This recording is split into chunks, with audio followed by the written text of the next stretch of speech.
어려운 선거입니다. 제가 어려운 보기에는. 선거예요. 조국 대표가 가지고 있는 도회적이고 지적이고 검찰개혁에 앞장선 이런 이미지가 가장 덜 통할 지역이에요, 여기가. 왜 그렇게 어려운 데를 잡으셨을까? 조국 대표가 세운 원칙을 따지다 보니까 거기밖에 거기야. 남는 교집합이 거기야. 거기밖에 없는데 그런 원칙을 세우지 말았어야 돼. 그러니까.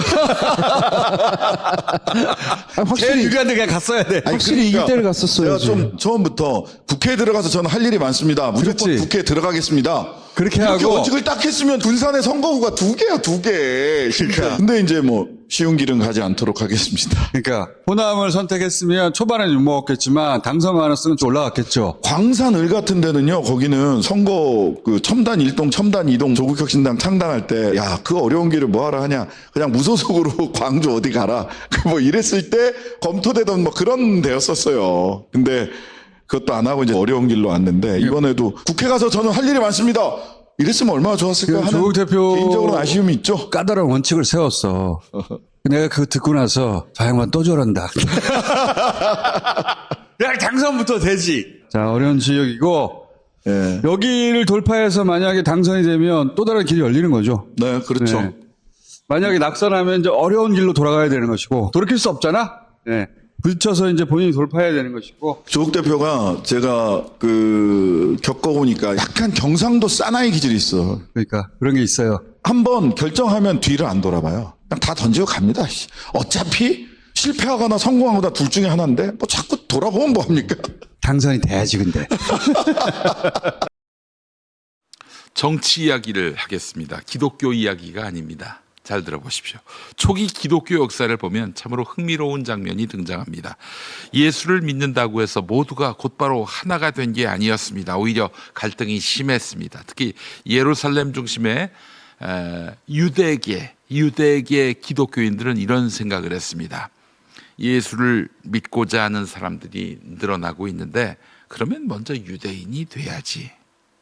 할례를 받아야 하고 음식 규례도 유대인이 하는 대로 지켜야 하고 유대교 전통도 따라야 한다. 이런 것이었습니다. 쉽게 말해서 이런 거예요. 우리 문화, 우리 방식, 우리 세계관을 닮아야만 공동체의 일원이 될 수 있다.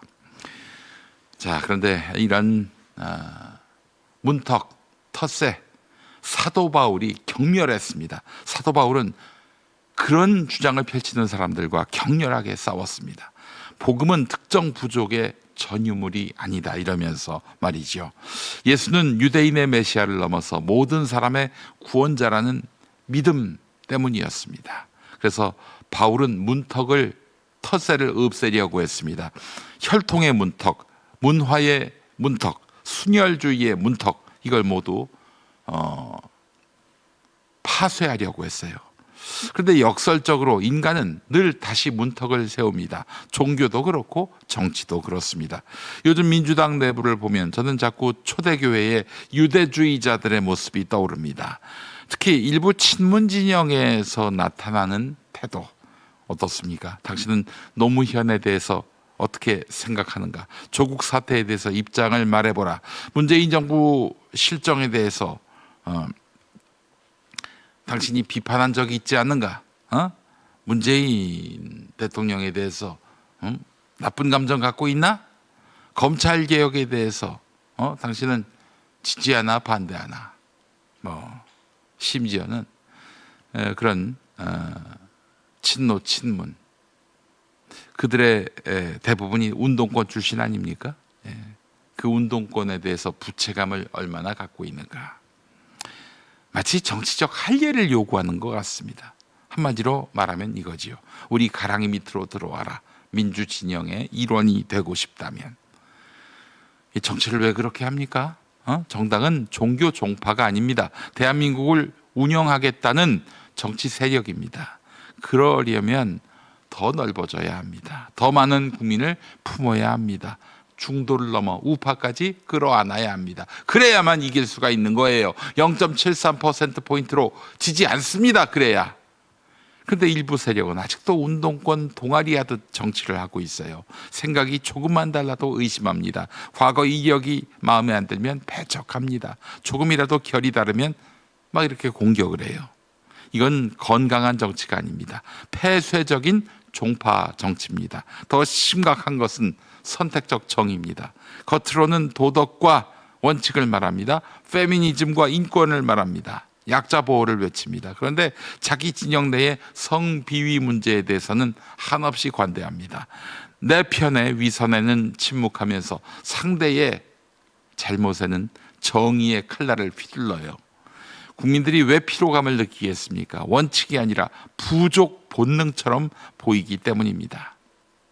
민주당이 지금 중요한 갈림길에 서 있습니다. 예루살렘 교회처럼 자기들끼리만 남아서 순혈성을 지킬 것인가, 아니면 안디옥 교회처럼 세계로 나아갈 것인가.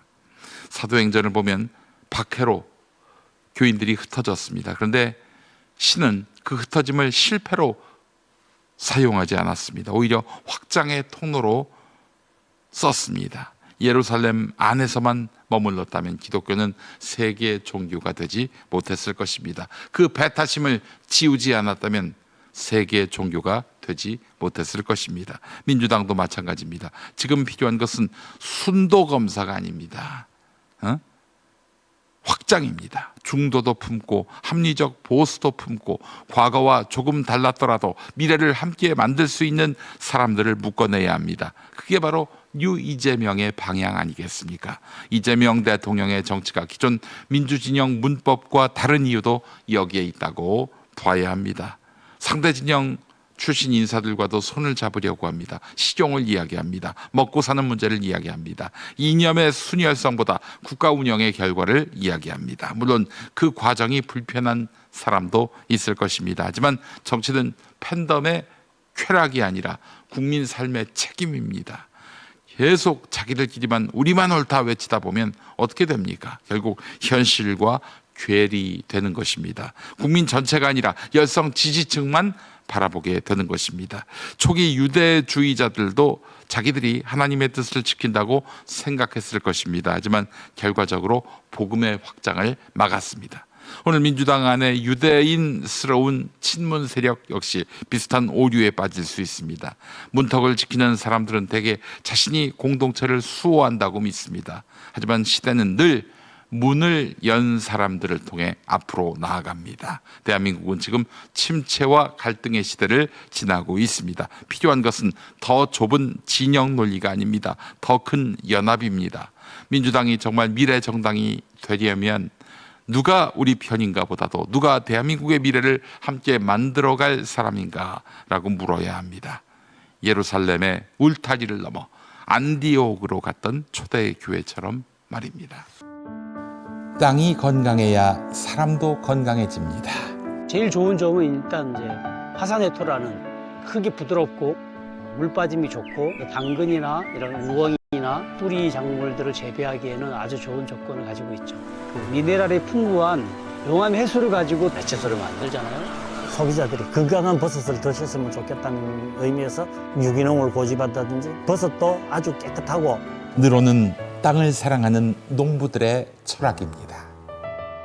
제주 유기농 야채 100%, 늘온 야채수. 방금 영상 보셨죠? 저렇게 깐깐하게 제대로 만든 늘온을 놔두고 아침에 눈 뜨자마자 습관적으로 믹스커피부터 뜯고 계신 분들 잠깐 스톱하세요. 홈쇼핑 영양제는 찬장 화석이 됐고 헬스장은 동네 비싼 목욕탕으로 쓰고 계시죠. 이제 억지로 숙제하듯 건강 챙기지 마시고 세상에서 제일 쉬운 아침 습관 하나 만듭시다. 매일 아침 김용민 브리핑 켜실 때 속 쓰린 커피 대신 늘온 야채수 한 포 딱 뜯는 게 오늘부터 우리의 국룰이 돼야 하겠습니다. 장담하건대 딱 한 달 뒤면 몸 가벼운 게 다르다. 할인 더 안 하는가? 이렇게 무조건 난리가 날 겁니다. 처음부터 욕심내지 마시고 가볍게 딱 한 박스만 시작해 보시기 바랍니다. 하루 1,800원이면 하루 종일 속이 시원합니다. 편안합니다. 지금 바로 검색창에 늘온 야채수를 검색하시거나 고정 댓글 링크를 클릭해 주시기 바랍니다. 내일 아침 브리핑은 늘온 한 포 뜯으면서 함께 하시죠.